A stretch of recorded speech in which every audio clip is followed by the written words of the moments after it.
side. I was the co-founder of Rehabilitation Through the Arts. A movie was made out of it 30 years later called Sing Sing, and with Domingo Coleman as the lead actor. During the filming, I had kidney failure. So, ladies and gentlemen, welcome back to another episode of the FilterLIFE podcast. Now, today's guest is unique. He's a brother from a different mother. I've been waiting for so long to have him on our show, and this guy, he and I met at a health equity conference that was put on by an organization that really strives to reach those who have been filtered out. So Robert Sanchez is a 2-time kidney transplant recipient, advocate, and social researcher dedicated to advocating equity in kidney health. He currently serves as a social clinical interviewer at Albert Einstein College of Medicine and as director of the Jentosy project and Kidney Jentosy. Forward, efforts to increase living kidney donation in underserved Black and Brown communities. Robert holds a bachelor's degree in behavioral science with a minor in human behavior, a master's in theology and professional studies, and completed clinical coursework at the Silberman School of Social Work. His personal journey, living through 2 kidney transplants, fuels his mission to transform systems of care through both data and humanity. His work bridges research, community engagement, and policy to ensure that patient voices, especially those historically excluded or filtered out, keep informed every step of the kidney care and innovation.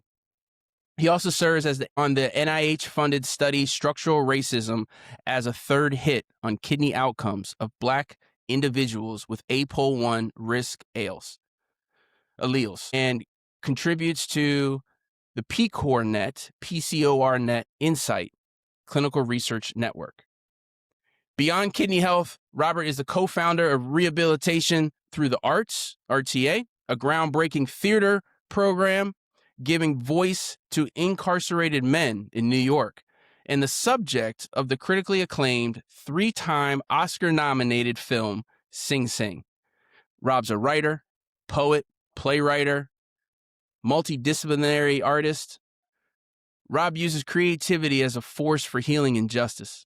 Born in the Bronx, raised in East Harlem, he continues to live and create in the Bronx, rooted in purpose, compassion, and transformation. FilterLIFE, help me welcome Robert Sanchez. Man, welcome to the show. Welcome to the podcast, Rob. I thank you so much for sitting down with us, man. It's such an honor to have you here today. Welcome. Thank you for having me. And I just want to give you a huge shout out for not only creating this platform, but for being a voice in an arena that is hard to have your voice heard sometimes. So I want to give you all the love that you deserve for being the voice for so many men.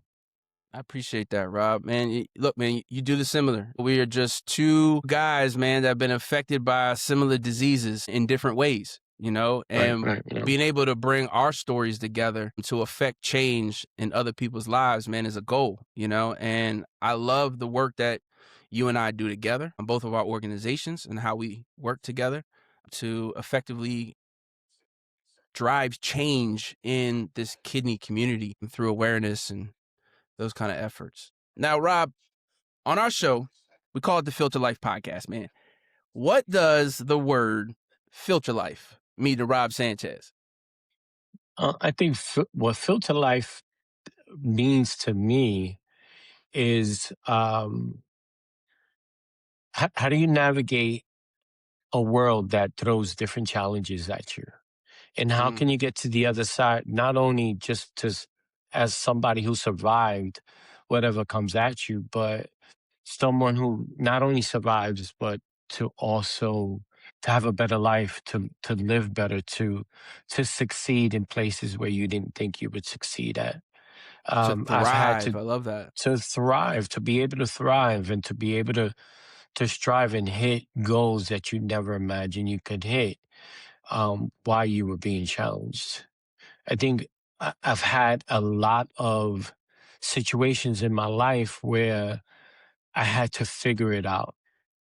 And the only way you're going to figure it out is by saying, okay, this is who I am. This is what my situation is. How can I get to the other side? Right? How can, Yeah. I'm the chicken right now and I need to get to the other side of the road. How am I going to get that done? Right?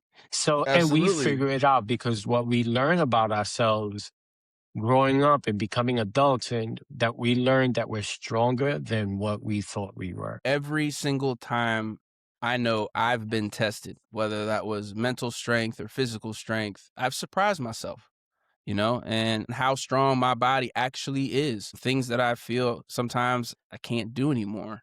S- when you can do one of those or do something close to what you used to be able to do, is a good feeling, man. So, absolutely. Well, thank you for helping us understand what Filter Life means to Rob Sanchez, man. It means a lot to me. Now, for our viewers, tell us a little bit about Rob's journey. I want to first start off by talking about the disease, the common disease between the two of us. When you first got it, how that came about, and kind of like how that felt for you. Well, I'm one of those individuals that's, and, unfortunately, it's not as uncommon as we have liked to think. But I crashed into dialysis. Wow. Kidney disease, I crashed into kidney disease. I thought that, I was working as a social worker. I worked from 9 in the morning to 9 at night. I was running workshops and classes and life skill workshops, helping people not only prepare for work, but getting them jobs, a lot of them for the very first time in their lives, like just teaching them what work meant.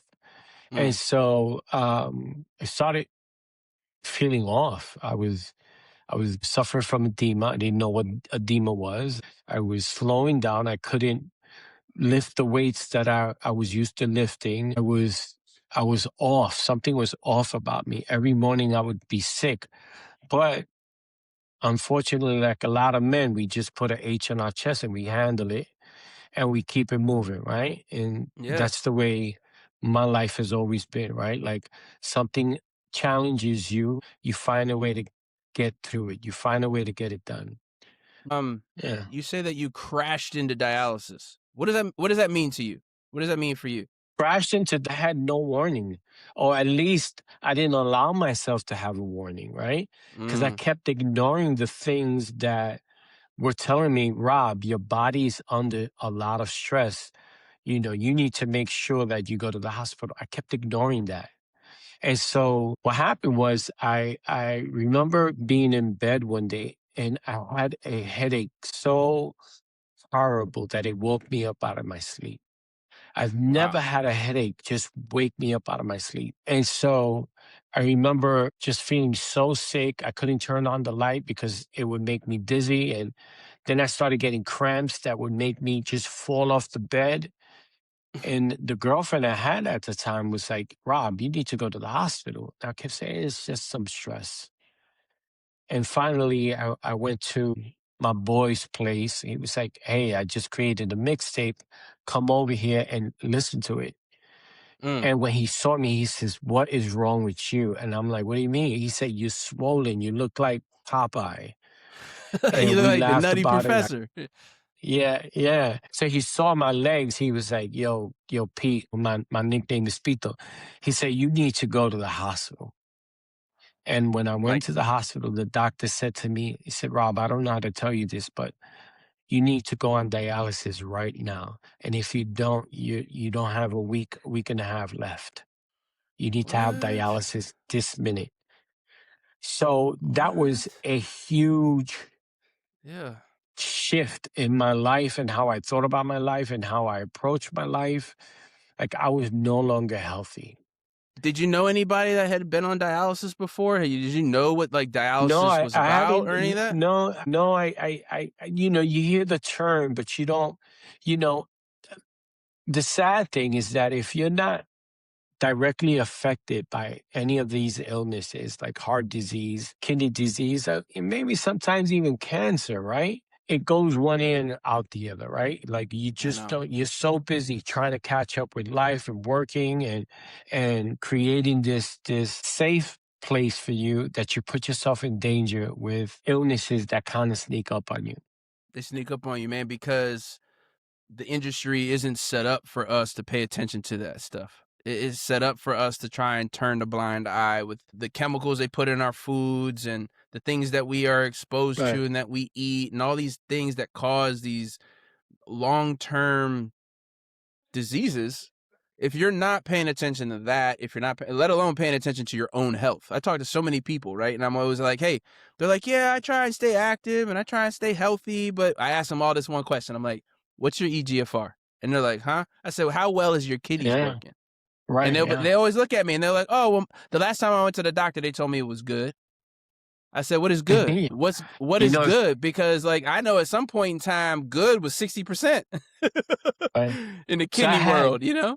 two conversations. I had two conversations this week. I had a conversation with a Colombian guy and his Mm, family in Colombia, right? They reached out, they found out about me, and they said, hey, let's speak to this guy. Those were one of the two questions I asked is, what's your GFR and what's your creatinine? He did not know. He didn't know what it was. So I had the opportunity to not only teach him where it was, but how to find it and what type of questions to ask his doctor the next mm, time he visits his doctor in Medellin, right?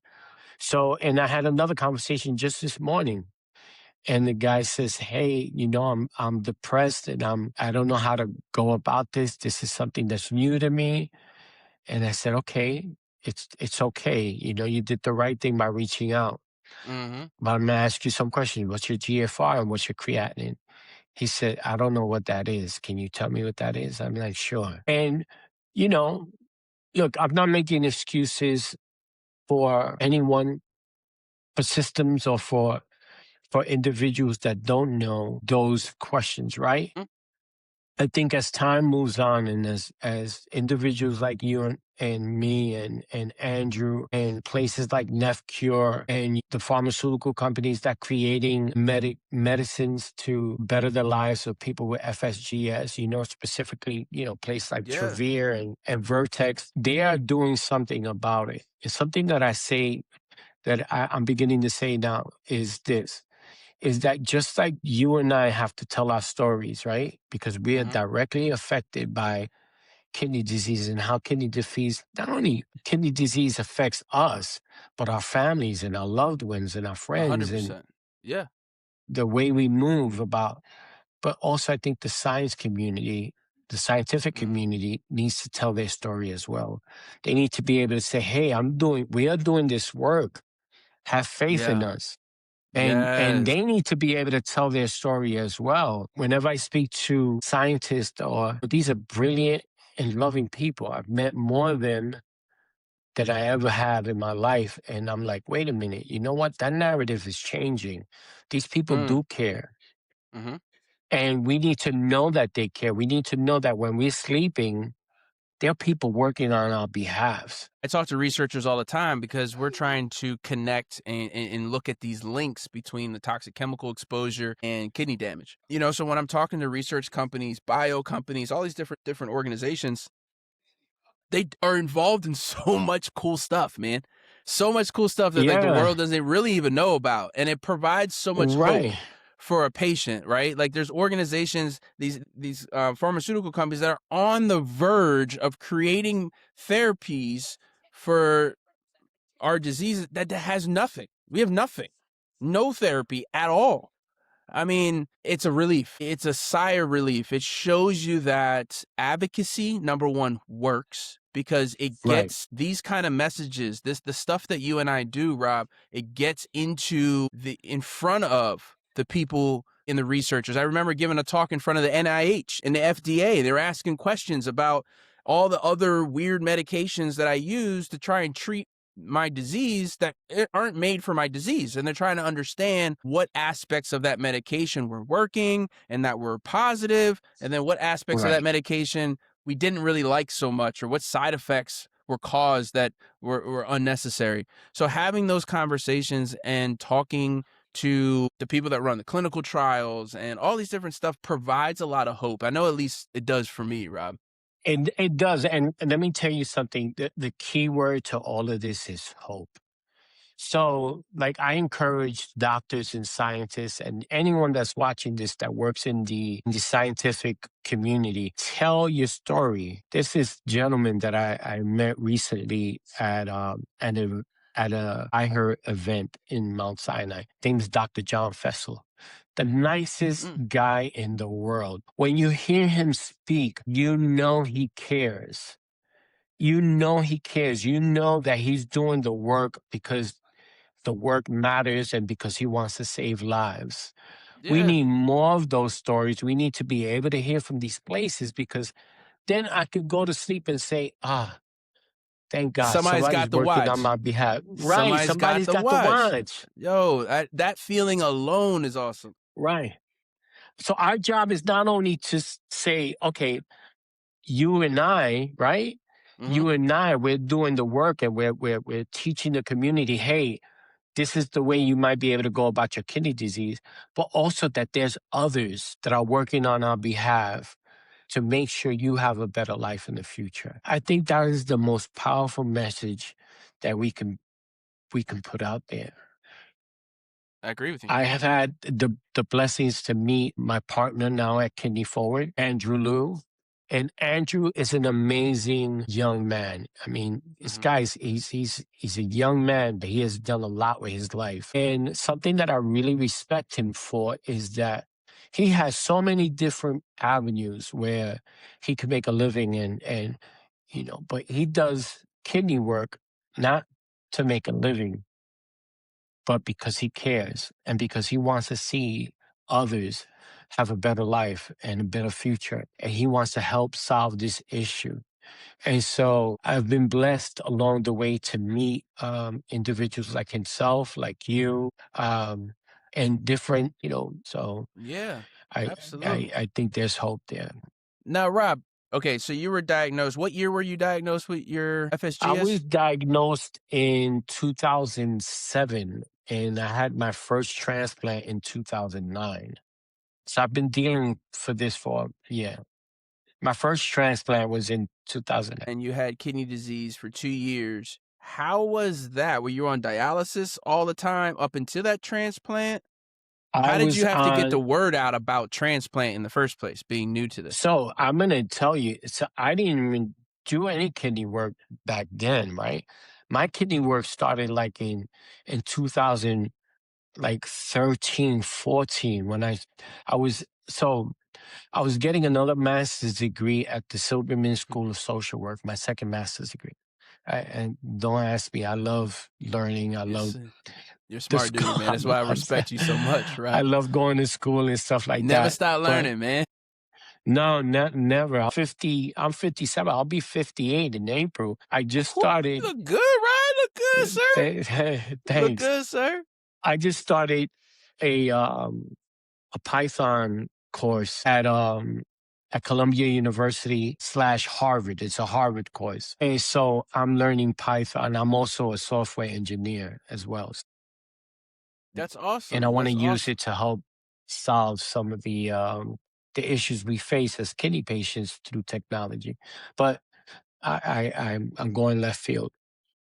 W- I was diagnosed in '07. I got transplanted in '09.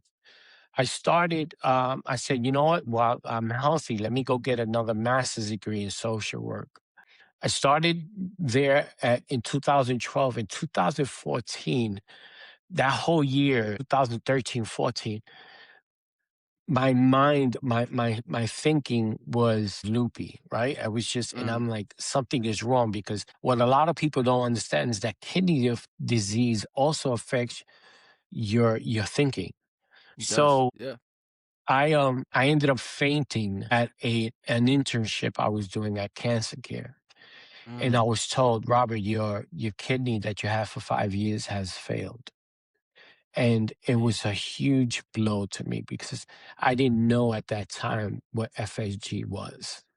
Now, your So first FSG kidney that you got, was that from a living donor or was that from a was deceased from a donor? living donor, from a friend of mine who Oh, said, wow. hey, Okay. listen, you've done so much for me.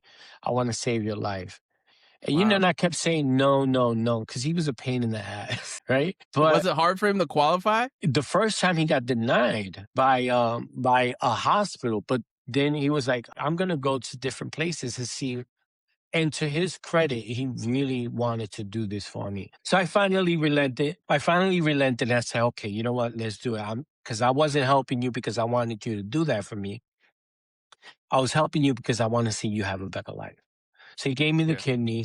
After 5 years, FSGS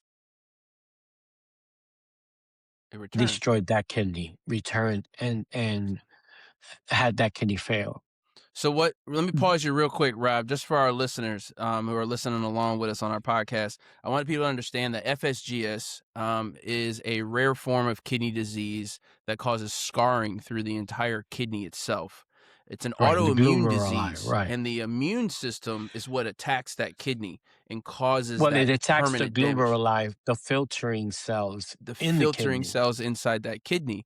And then once it causes that permanent scarring, the scarring never goes away, and boom, you have FSGS. And now you usually all the signs and symptoms start popping up: the leaky, the Right, proteinuria, the the proteinuria, edema, the yeah. blood pressure, the blood sugars, all those things start happening. So the kidney starts to decline. Think of it as like going down a ski slope, right? We all just kind of watch the Right, Olympics. So yeah. if we're going down a ski slope with kidney disease, we want to try and put as many obstacles or In the turns way. in the Right, way on the way down. We don't turn right, around the skis and go ski back uphill. That's not realistic. So kidney disease is very similar. There's a high reoccurrence that it will come back even after transplant. So you can get a new kidney, you can find somebody to donate a kidney to you, and then once you get that kidney, FSGS can attack that kidney as well. right. And that's what you're saying, Rob, happened to you. So some years later, Yeah, so '07, you had FSGS. '09, you got a transplant, and then like 14, that you had that kidney for about 5 years, and then boom, in 14, all the things started over again, huh? right. So all the things started all over again. But this time something else happened. Mm, I said to myself, okay, what is FSGS? And why hasn't anyone told me that I had FSGS mm. and what it is and how you live with it? Like, what is What FSGS? is? I had no idea. Right. What is this? So when I found out that it's can be something that recurs in your body, I'm like, wow, that means that I'm going to be in a cycle, in this cyclical pattern of illness. And so it was important for me to see it that way and to say, okay, this is something I have to look into. And what Yeah. I learned about FSGS is that it mostly affects Black and Brown communities. And then I thought about, like, okay, if it affects mostly Black and Brown communities, that means individuals in those communities have a hard time setting up a life where they can just work, save for retirement, take care of their families without anything getting in the way of that, without any obstructions. Like, what Yep. happens is that we're in this cycle of being ill. And sometimes the illness is so strong you can't work, you can't maintain a job that will allow you to save and to build this life. And so I wanted to take a look at that. And I looked at it and I found that there was this huge disparities for Black and Brown communities when it came to kidney disease. And I Why do you went think in that for, is, Rob? Why do you think that is? I think there's old algorithms that exist in hospital settings Okay. that were written hundreds of years ago by people who had biases. But there's also, I think, this I don't want to say a refusal, but this an understanding that Black and Brown communities might need a little bit different of an approach than everyone else, right? Yeah. And Yeah. that we have different biological makeup that might take something different, like the APO1 gene, right? And Correct. how do you approach the APO1 gene? It's not the same way you're gonna approach everyone else, right? Correct.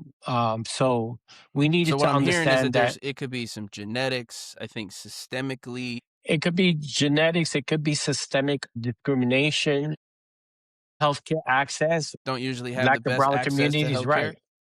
So we need to be able to not only explore that, but have honest conversations about that, right? And to say Hmm. to ourselves, okay, how do we talk about this in a way where it's moving everyone in the right direction?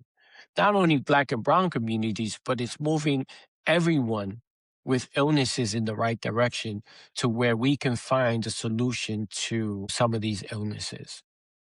Yeah. So I started Yeah. looking at the disparities that existed. I met a Miss Garcia. One day it was a huge snowstorm in New York. And I went in, I saw Miss Garcia in the vestibule.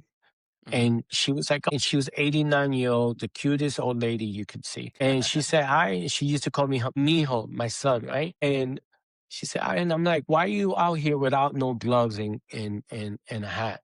And she was cold. And I gave her my hat, I gave her my gloves. I went Mm. down to dialysis for 4.5 hours. I come back and she was still there.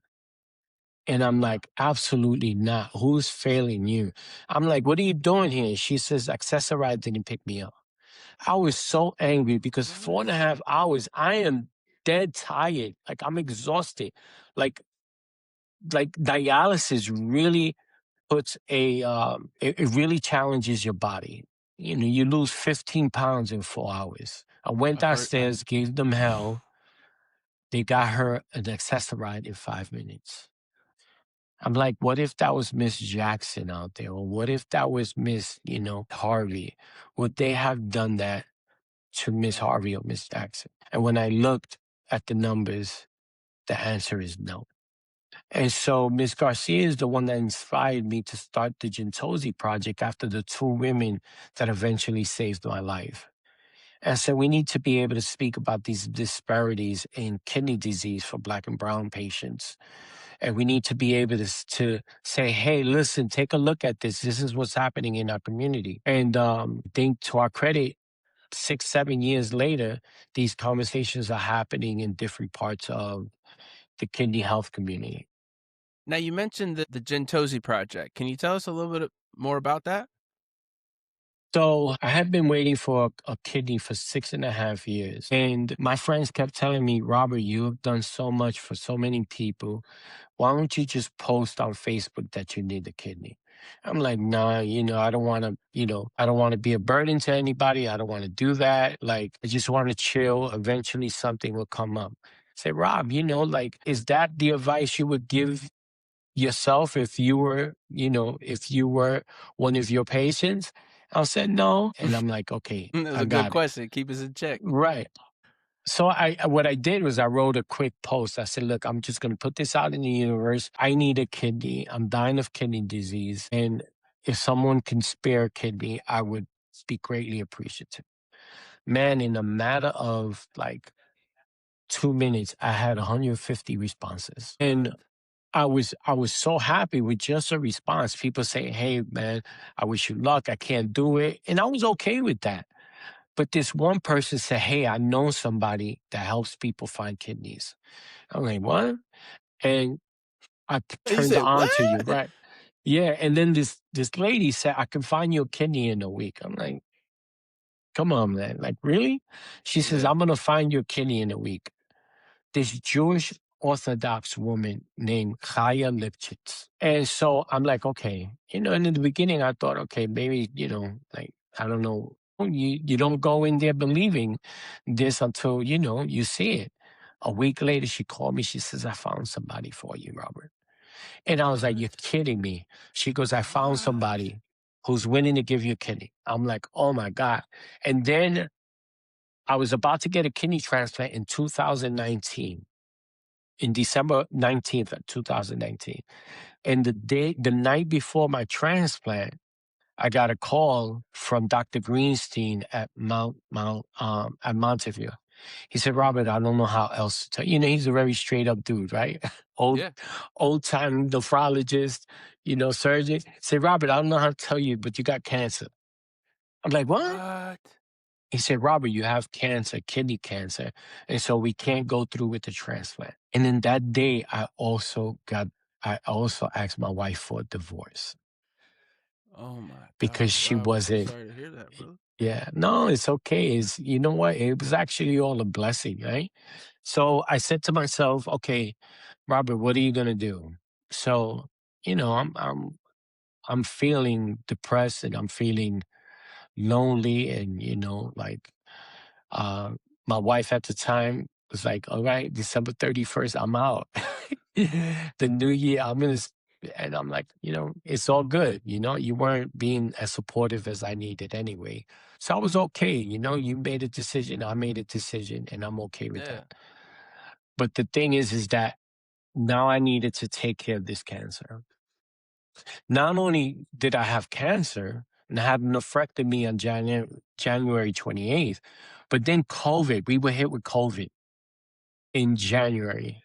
And so, you know, the world shut down. So hospitals weren't doing transplant. They weren't doing anything. Everything was dedicated towards COVID and trying to Yep. solve the COVID crisis.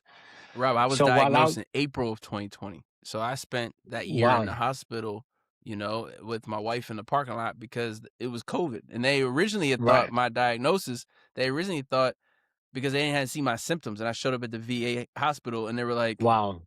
I ain't know COVID caused all this edema and all that. And I was like, Yeah, I yeah. don't think I have COVID, dude. Right. Nobody knew about it. But the interesting thing was that in November of 2019, right before I was supposed to get my transplant, I had all the symptoms. I couldn't even talk. And I was, I don't know how you say respirando. I was breathing. I was breathing really, really shallow. And I'm like, I don't know what's going on with me. You know what I'm Shortness of saying? Like, breath. Yeah. So you had some I had shortness of breath. shortness of breath the way I never had it in my life. And it did not go away. I couldn't take a deep breath at all. And I couldn't That's how I even felt speak. when I had 8 pulmonary embolisms in my lungs, blood clots that Wow. had traveled from Jesus my Christ. legs to my lungs at one time, and we were always worried that they would travel through to the brain and, those kind of things. But I remember how that felt. Like with my first pulmonary embolism, I remember taking in a slight breath, bro, and it hurt so I felt like I had a knife in my chest with Yeah. every intake of air.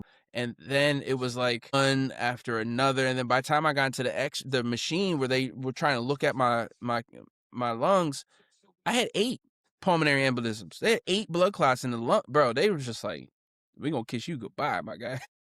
So Yeah. I Yeah. understand how Yeah. it feels to like you felt like you were like breathing through a straw. Right.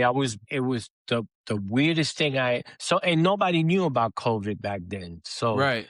I think I had it in November of 2019. Anyway, make a long story short, I ended up getting the nephrectomy in January of 2020. Waited, and then I no longer matched with Elizabeth Jentosy.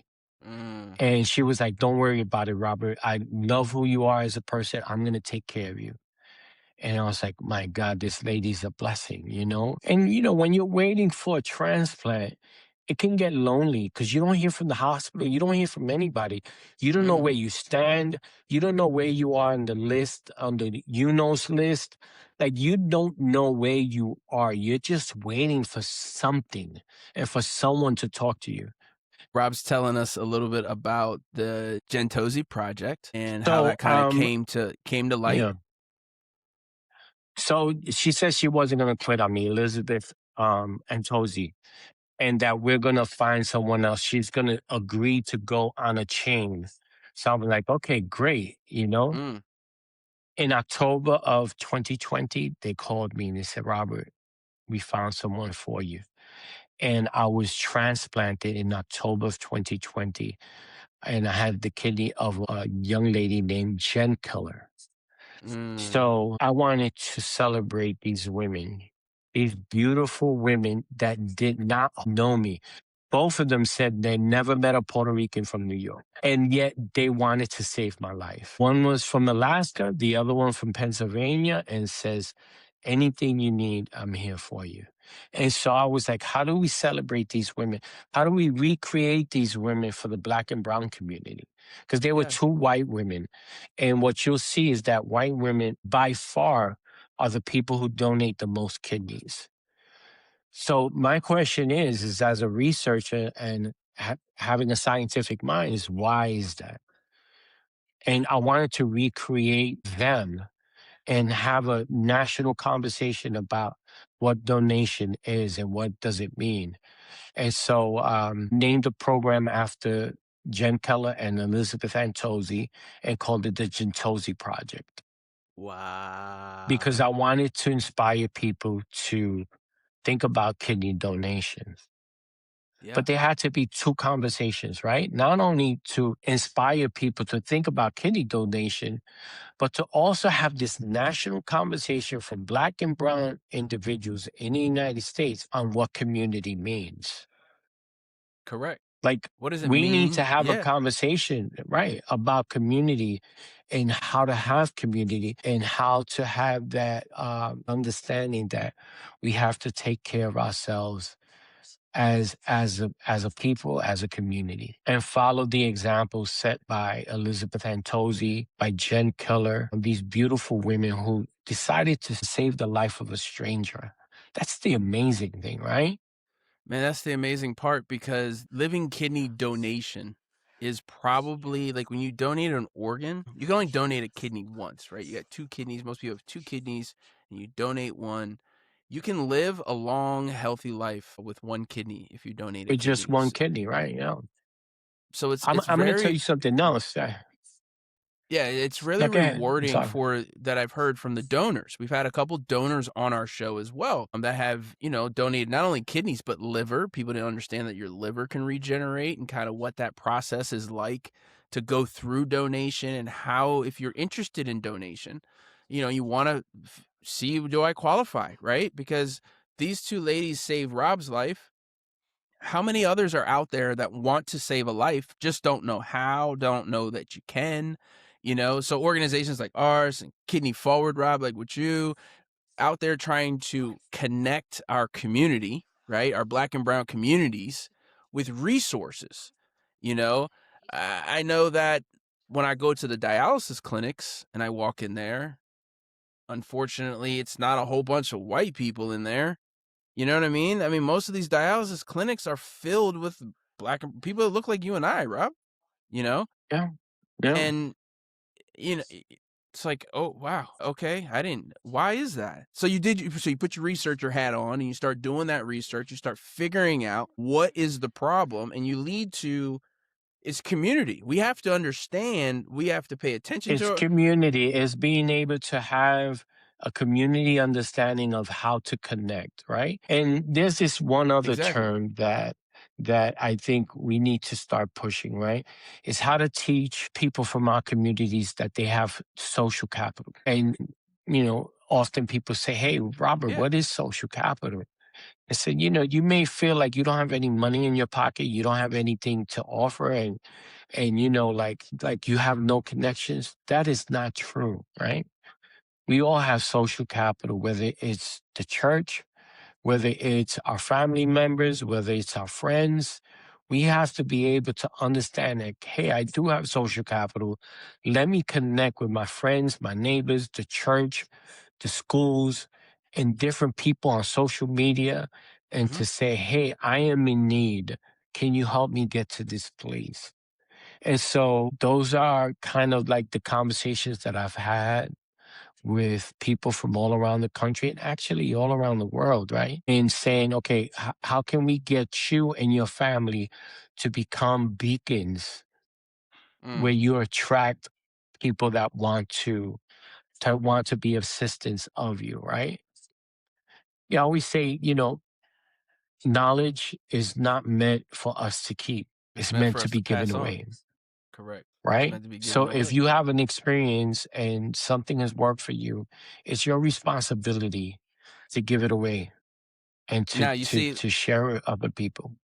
I love that because part of what I do and part of what we do at EKF, you'll notice I got two bracelets and I give out Yeah, two I see that. bracelets, right? I give out 2 bracelets because You know, I don't know. Look, I don't know why my wrists are like, are I don't see empty. green right here. I don't see. Yeah, I don't know It's what's up, man. consider it on the way, my guy. Consider it There you on the go. way. But we have that conversation, and I give out 2 bracelets because it drives additional conversation. I always tell people, look, the first one, that's for you. That's for your own health awareness. Every time you look down at your wrist, Yes. I want you to think about your own organs and how healthy are they. Have that conversation when you go to the doctor, when you're eating. Keep this thing on your wrist so you can. Now, the next one is for somebody else that you may or may not know. I want you to go out and have a conversation with somebody else and talk about kidney disease. You may not know anything about kidney disease. I just want you to go out and say maybe, hey, did you know kidney disease affects more Black and brown folks than anybody else? Right. The last numbers I checked, and don't quote me on this, because this is a few years ago that I found these numbers. I think in the United States, about 100,000 people every year are diagnosed with kidney disease. And Earlier in the episode, you said that we have the education is starting to get out there. The awareness is starting to get out there. And now as we get the awareness out there, more and more people they're finding have this disease. I mean, I remember when I first started hearing about kidney disease, it was 1 in 9 had kidney disease. Now it's like 1 in 6, but like 1 in 3 don't even know it. yeah. So you talk about worldwide. Yes. Okay. So it's 131,000 in America now, which Just is in crazy, America. right? Just in America, right?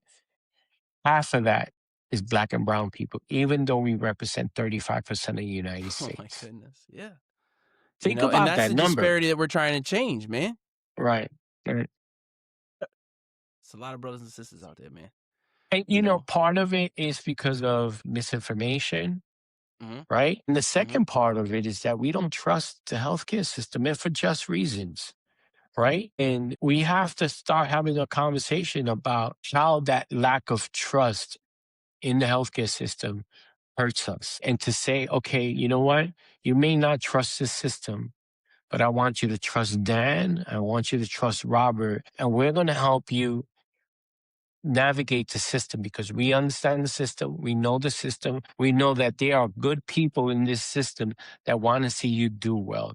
And so that's where a Dan and a Robert come into play and to say, hey, we know you may not trust the hospital systems, but I want you to know you could trust Dan and myself. We not only do we have the experience, but we are also part of the system and we navigate the system and we hold them to accountable. That's Part why of what I we keep do is we learn the right, system, right? So we go through and right, learn and figure out kind of how the system works, how it's all connected, who's connected with who, what organizations work with other organizations, and how can we get our patients or the people that are in those dialysis chairs, how do we get those bodies in front of the big corporations? And a lot of times they right. become filtered out just in nature.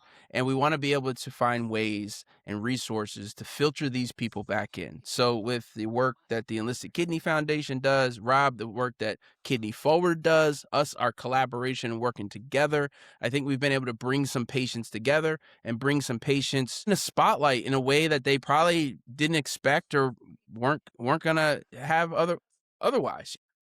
I encourage doctors to look at this in two ways. Doctors and scientists and, pharmaceutical companies, like they get a bad rap with some things, right? But Mm-hmm. there's also in our arena, we say, okay, there are people who work so hard to make sure that we have a better life in the future. And I think they need to be able to tell those stories.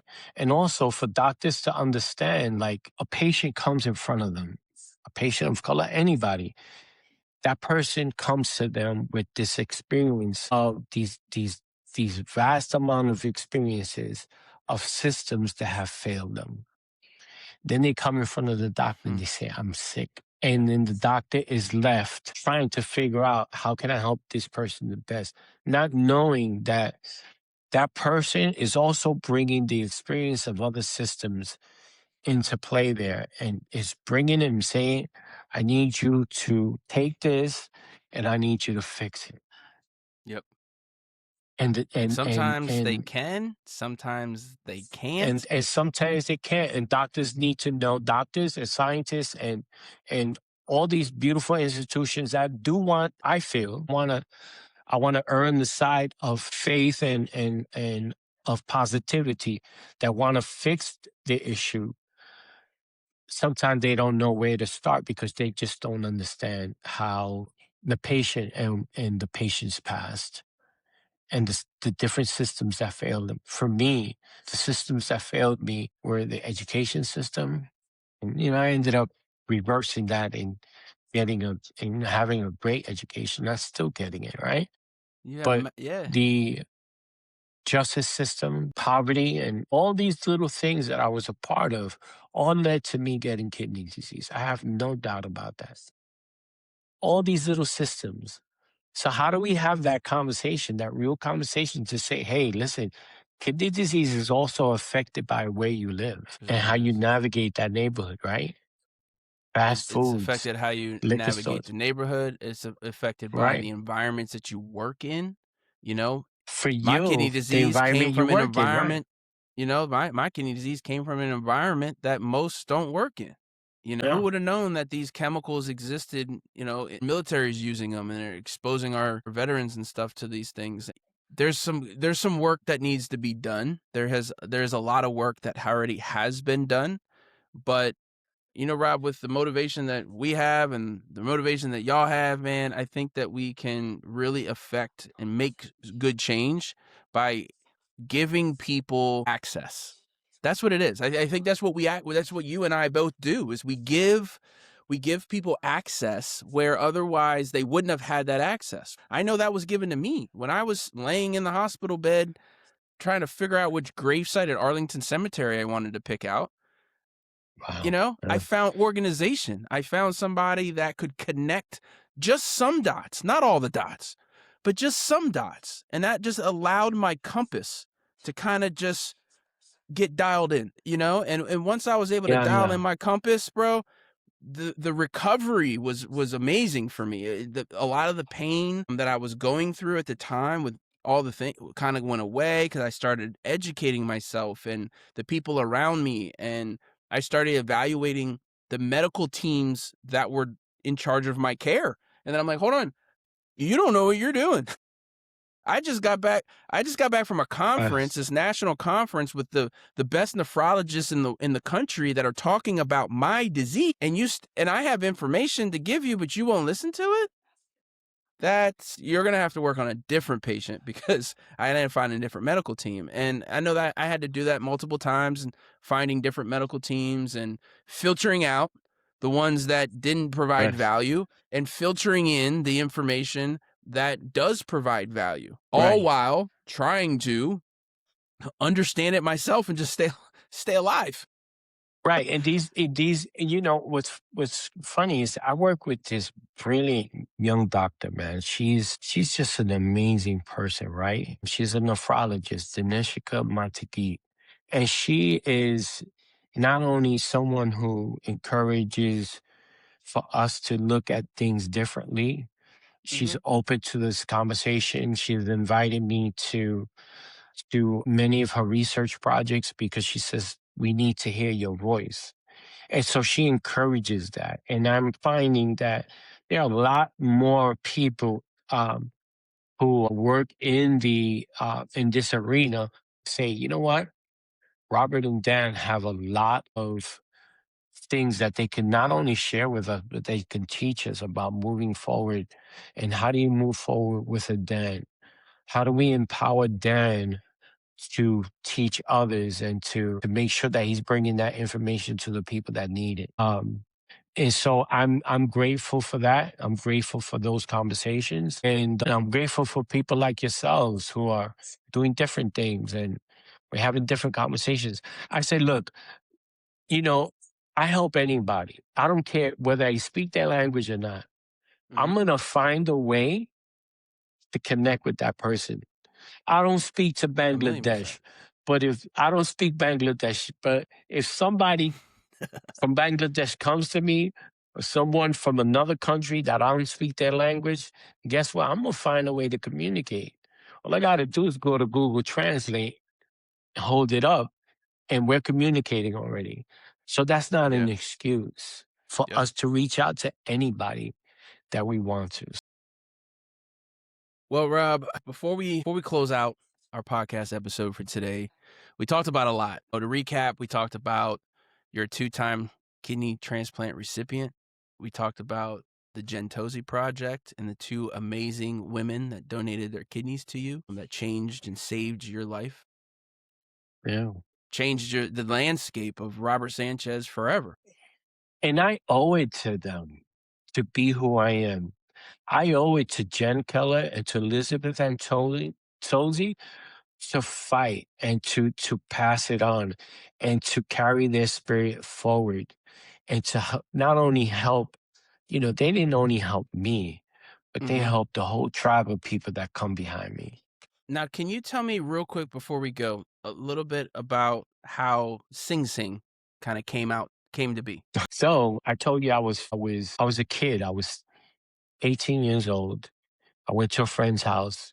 He had drugs in it. And I went to the house not knowing and not really thinking about anything. And the police raided that apartment and found drugs in it.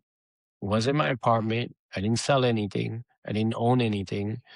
I did not participate in any of it. And yet I got 15 years to life for Wrong place, the wrong time. constructive wrong place at the wrong time. And it wasn't only the wrong place at the wrong time. There was a concerted effort by people to create a prison industrial complex. And sometimes people get a little uncomfortable to talk about that, but that is real. That is something is. that actually happened to Black and brown kids in the inner cities back in the 80s. And I was one of those kids. And I went away for a very long time. But instead of allowing the time to do me, I did the time. I went from a GED to my first master's degree, a bachelor's degree, a minor in human behavior, my first master's degree in theology and professional studies. I started something that really changed people's lives inside. I was the co-founder of Rehabilitation Through the Arts. And we started out with these crude sets on the stage at Sing Sing stage. And we went on to creating moving sets. Glenn Close, Robert De Niro, they all participated in our programs. Analyze This. There's some scenes in Analyze This that were shot with our crew. We created these plays, One Flew Over the Cuckoo's Nest, 12 Angry Men, some original plays that we wrote. It was one of the most beautiful experiences of my life. And we were able to affect change. And so a movie was made out of it 30 years later called Sing Sing, and with Domingo Coleman as the lead actor. And, during the filming, I had kidney failure, so I couldn't really participate in any of the film. But you see me there, like in a 5-second clip where you see original footage of me on stage. And it's one of the things that I'm the proudest of. It's one of the things that drives me now. And it tells me, hey, Robert, there's absolutely nothing that can stop you. That we have to have that conversation in truth and love and be real about it. And not have fear of doing what's difficult and doing what's right. So I've been home now for 27 years. I love my life. There's nothing I wouldn't change. I love what I do for a living, and I will continue to fight on people's behalf that don't have the ability to navigate this system on their own. Man, Rob, thank you so much for sharing that with me and sharing that with our group, man. It's powerful. I was getting ready to ask you, so how do you filter life? That's how you filter life. You did it already. Like, wow, that's inspirational, And Rob, what you man. do is that whenever something comes at you and something challenges you and an obstacle gets in the way, I think you feel it for a minute, you cry about it, or you get angry about it for a second. Then you say, how am I going to get through that wall? How am I going to get through it? Whether it's your illness, whether it was a social ill that happened to you, or whether it's a family issue that's happening to you, how do I get in on the other side of that? And our jobs, you and I, is to teach people how to get to the other side. Is to teach communities and scientists and companies and hospitals how they can help get people to the other side. And it's always through love and conversation. That's it, man. Hey, man, look, we got to have the conversation about kidney disease. We got to have the love for our own community and for ourselves. We got to have the awareness, right? Head on a swivel, taking care of our own health and the health of our neighbors. And if we have those conversations, right, that's how we affect this change. So, Rob, again, thank you, brother. Thank you for coming on the FilterLIFE podcast. Thank you for showing up for me today. I really appreciate you, man. I appreciate everything that you have done, everything that you are doing. I appreciate just you, man. And as a person, Rob, you're such an inspiration and motivation for me. We've been through different aspects of trauma in our lives, and I think we meet here. We meet this intersection that we meet with kidney disease. We meet in the middle, right? Yeah, no doubt. And you know what? We met for a reason, right? Yes. So I love it. We have a purpose. So I appreciate you coming, Rob. Come on our show anytime, brother. You want to speak to the people, man, please use our platform to do that. And if you're listening to our FilterLIFE podcast, we'll see you on another outstanding episode. You guys take care.